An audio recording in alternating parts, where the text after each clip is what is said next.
Hi, everybody. I'm Pastor Mike, and I want to welcome you all here once again to our small group series, Easter's Over, Now What? And today we are once again talking about those kinds of situations that rattle our faith from the very beginning. They could be pain, they could be an event, they could be something that causes us to reach that point where we have to make a decision whether we're going to maybe be upset with God, maybe question God, be angry at God, or we choose to lean into our faith and lean into God. And I don't ever want to minimize that because that is such a difficult place to be. So today I have the pleasure of being joined by Chris Grant. Welcome. Welcome. Thanks for having me. Yeah, we are so glad that you're with us, and we try to do this pretty casually and pretty authentically. So, Chris, tell us a little bit about an event that you had a couple of years ago now, almost 2 years and a couple of weeks now. Yes. And it's one that I think for most of us would be absolutely faith shaking. Tell us what happened. And you may see me when I talk about this, I might cry a little bit, and that's totally okay. Yeah. Just a little over 2 years ago, my husband was vacationing in Scotland with one of our sons, his brother, my nephew, and while traveling in Scotland, it was a trip of a lifetime. Jim was looking forward to going. He loved his family genealogy, and while vacationing there on their third day, they were in a terrible car accident, and he lost his life. And it was very sudden. The blessing is our one son didn't feel good that day, so he chose not to go. I feel that a lot of ways God, knew I couldn't handle that. But everyone else was okay, but unfortunately my husband died immediately in the car accident. Grief is always a difficult thing, and we know that all of us, we say from time to time that being human is terminal. Mm-hmm. But as we grow up, we tend to think about that as, later when I'm older. This is a relatively young person, first of all. Yes. And then on top of it, being in another country. Yes. And all the red tape and communication issues you had to deal with. Yes. I think Jim and I were at a point in our life that we were just starting to talk about retirement. I think 2 weeks before he went on this trip, he had created a spreadsheet and was talking about we could, if we retire at 58, this is what it looks like, 60. And we were at a point in our life where, the youngest child, Maylin, was in college, just finishing up, but the kids were raised. We felt like we had done our job. Everybody was doing well. And so we were really at a point where we were focusing on the two of us. Next chapter kind of stuff. Yep, the next chapter for us. We were excited to hopefully down the road be grandparents. And so it was definitely a blow because we know if someone gets sick or ill, there's that expecting, but to get a phone call, which was probably, obviously the worst day of my life and my family's life, to have that phone call was absolutely devastating.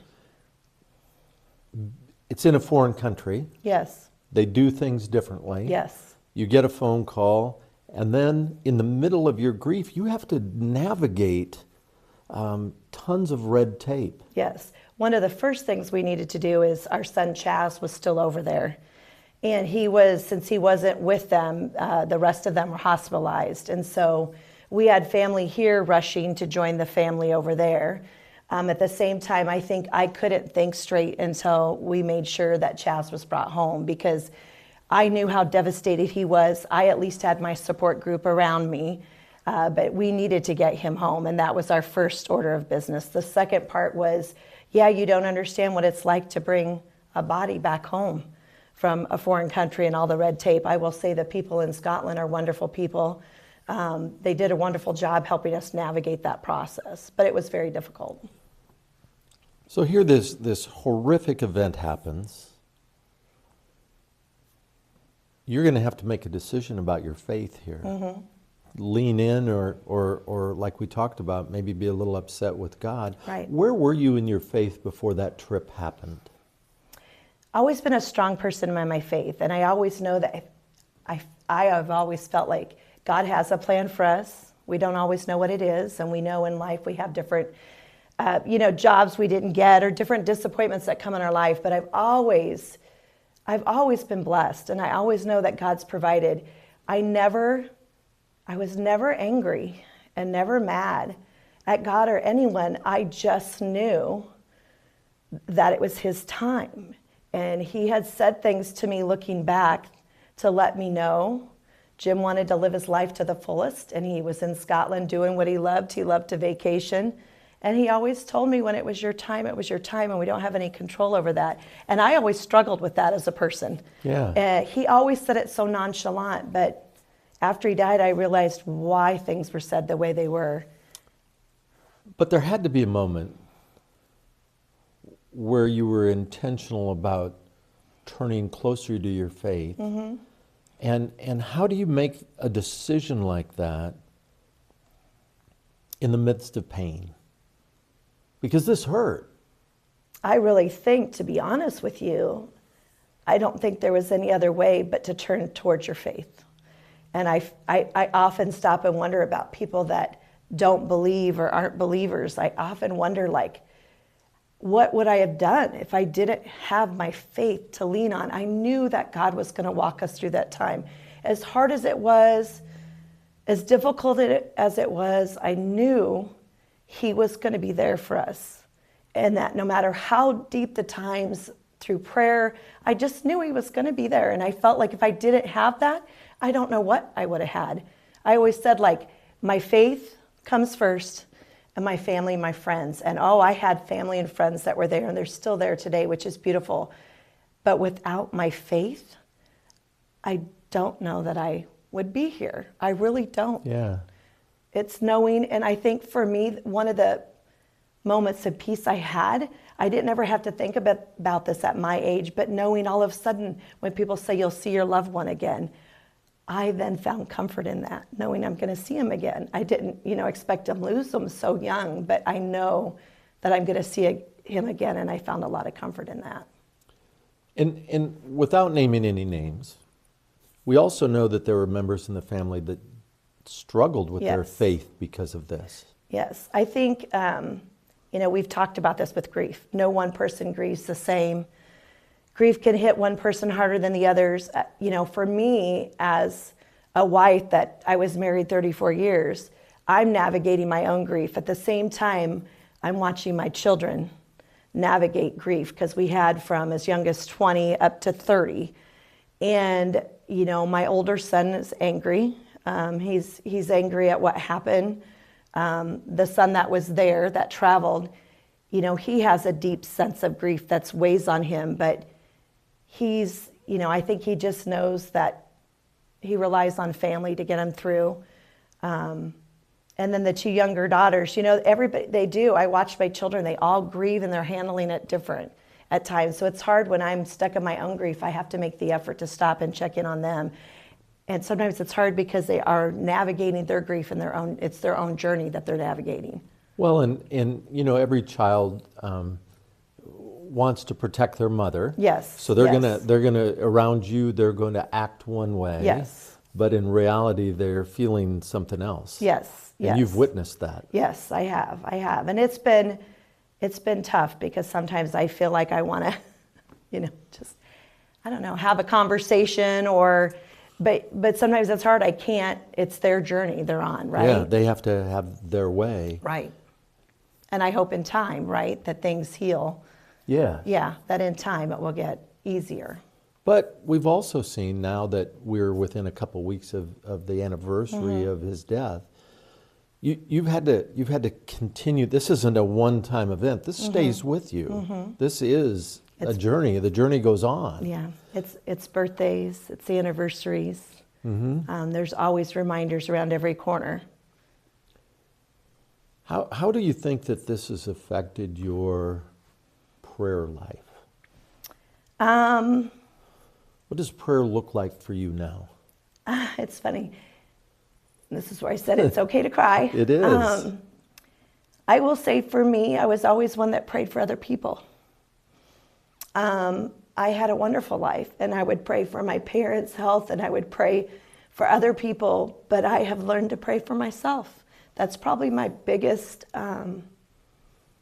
change for me personally in prayer, is that I have given myself the permission to ask for prayers and prayer for to pray for myself, that I can make it through the days and that I have the strength I need.